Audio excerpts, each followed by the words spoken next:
10 years in the gym. I have a picture I'm going to post up on the screen right now. That was about 2006. We're in 2015 right now. That's going to make it a 9-year progress. I've been working out for 9 to 10 years roughly. When I was 16, I got into it. That's when I first kind of started. Got a free membership from my mom signing up to the gym. After that, it was just something that clicked with me. And here's why. I did team sports for, my whole life. Middle school, high school. Ran track, did soccer, never did football. I was intimidated. Basketball, I tried for the team twice, couldn't make a layup well enough to make the team. I sucked at basketball. I enjoyed it, but I sucked at it. I realized that I was the one that was always dragging the team down. And when I got into wrestling my junior year, I had also gotten that free membership to the gym for a month, and I started to realize that I needed to be accountable for my own actions. I needed to be in a sport where I was held accountable for those actions. And that way, if I failed, and this is how it started, if I failed, I would be the one that was held accountable, and it would be solely affecting me, not a team of people who count on me to win the game. That translates into me also being the recipient of all the benefits that come along with doing well and being accountable. And that's what really got me into bodybuilding, because I wanted to do a sport or an activity where there was tangible progress and results, and where I was held accountable for both the good and the bad. That's exactly what bodybuilding is. If you don't train properly, your nutrition isn't great, you are held accountable by the appearance, your physique, the result you do and don't get. It's also great because it gives you something to work off of. You can look back and say, well, I didn't look that great this show. Why? Let me take a look at how I structure my diet. Maybe I can do it a little different. Maybe I can try training, a different style of training. Stuff like that.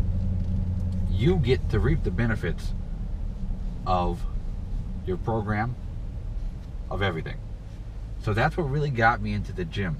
Now, I worked out till I was about 19 or 20, and a trainer at the gym said, hey, you should really do a show. This is the trainer who I really looked up to. His name was Travis. He was kind of the big man in the building, and I really looked up to him. He wanted to get me to do a show in the teen category before I turned 20. That didn't happen. I ended up competing when I was, I think, 21 was my first show, 2021. I did not do any of the programming that I do now. I didn't do any of the right movements. I didn't bench press. I didn't really deadlift, ever. I would leg press. I didn't squat much, if ever. So I really built my physique in a very unbalanced way. And then I did my first show. I didn't even place because I didn't look that great. But that really helped me learn. Guess what? You don't have to place to have a good time, because I loved it. I enjoyed it, and I obviously ended up doing more of it. So then for the consecutive 4 years after that, I competed. I felt like I looked a little better each time, but I realized going into an off season after a show for just maybe 6 to 8 months, and then dieting down for the rest of the 4 months, for the rest of the year to the show, because I did the same show every year, it wasn't enough time for me to grow. And it really took me 4 years of competing to understand that. Now I started incorporating what I would consider to be, the primary basics of working out, maybe 3 or 4 years ago, in a very consistent manner. That means squatting in a consistent manner, deadlifting, and bench press. But guess what? I've always had an awful chest and an awful set of shoulders. And you know why? Because I didn't bench press, I didn't overhead shoulder press. I'm able to look back at what I did and didn't do and point fingers at the culprit for what really made me look the way I was, and that gives me something tangible to fix. And that is why I love bodybuilding. Now that has taken me all the way up to where I am now. So I started working out when I was 16, 17 years old. Now, my weight, I was 120, 130. That was my wrestling weight class, was 135 or 128. Now, I wanted to bulk up my senior year, so I bulked up. Ridiculous amount. I started eating everything. Kept a food log.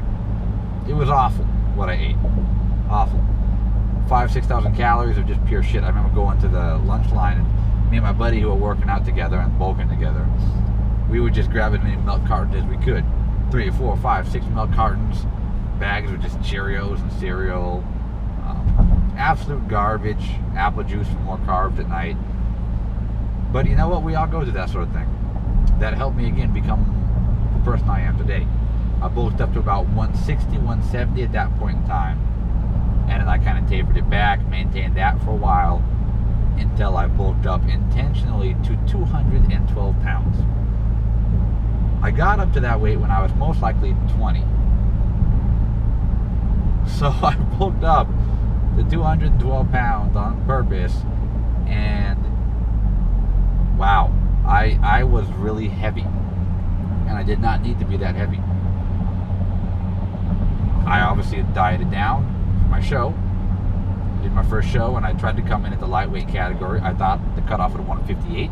It was 154. So I competed in the middleweight class. Every consecutive competition I did after that, I competed in the lightweight class at 154. Again, every show for the following 4 years, including the natural competitions I did on my last competitive season, I competed around 154. Now, I did NPC shows up until my last season competing. And it was just because NPC shows are within my area. I was never in the natural bodybuilding scene. And it wasn't because I took drugs. I've never taken drugs. But it was because I've always just been a bodybuilder. And I didn't even understand that there was a distinction between bodybuilding and natural bodybuilding. So even to this day, I don't really aspire to be the best natural bodybuilder. I just want to be the best bodybuilder I can be. My thoughts on drug use are very open-minded. I don't shun them. I don't shame people who take them. I have friends. I have had clients who take them. And just because I have chosen not to take them at this point in my life doesn't mean I feel that there's anything wrong with them. Because let's face it, we all want to figure out a way to get more benefit out of what we are already doing. And guess what? Proper drug protocols are going to make that happen. So, going back to the NPC, I competed in that show, and that was the one I did, NPC San Francisco, 3 or 4 years in a row. My last competitive season was when I met Keon Angelo, of Fitness Angelo. He was prepping for the silver and black, and that's when I said, okay, I'll dabble in a little bit of natural bodybuilding, see what it's all about. I was, quite frankly, tired of losing in the NPC, and as much as I enjoy bodybuilding, I wanted to see, if there was a little bit more of a level playing field, which there was. In my first show, I was able to take away the novice overall and the best poser award, along with 2 first places in my weight classes. I thought that was great. I thought it was really awesome. I then did the Night of the Natural Champions, which is another INBA show. So that's my competitive history. After those shows, I looked at my pictures, and I said, I have not seen enough progress to justify continually doing competitions every year. I need to take longer off seasons, and that's a trend now that's going on with a lot of successful natural bodybuilders. Long off seasons. Look at Alberto, look at Doug Miller. He looks really good. Long off season. So I am currently roughly 26, 27, 28 months into an off season. This off season was the off season I really wanted to change not just my physique by building it, but fix the things that I felt were wrong with it, like my gynecomastia. So I had gynecomastia surgery, which I made a series about. I'm very open about having gynecomastia, how I got it, how I fixed it. So I'll link that video series for anybody who hasn't seen it yet. Very informative series on people who struggle with gynecomastia, especially if you're a natural bodybuilder. Now, I also want to get my teeth fixed. I've had awful teeth my whole life. It was well known while I was growing up that we didn't have enough money to pay for things like that. Things like college, braces, cars. It was pretty well known as I was growing up that those things were not going to be provided for me. I needed to work for them. And so now at the age of 26, I have invested in that area. I put about $10,000 into my braces, and it's a 24 to 30 month duration that I need to have these on. I plan to compete after I have them off. I've had them on for about 3 or 4 months, so I don't imagine it's going to take all 24 months for these braces. I'm estimating I'm going to be in the off season for another 14 to 16 months, and then I'm going to prep and diet from that point moving forward. So that is my bodybuilding career and life throughout the past 9 to 10 years. And I wanted to give you guys pictures of the progress, what you can expect as a natural bodybuilder, especially one who dabbles in competing. Now again, this is an amazing lifestyle because it teaches you values that transcend many barriers. Not just it teaches me how to be a better bodybuilder, it also teaches me how to be a great person, how to be a good business-minded person, smart, intellectually, financially driven, how to be a good husband to my wife, how to be a good stepfather to my stepson without ever having any experience in my entire life with the children.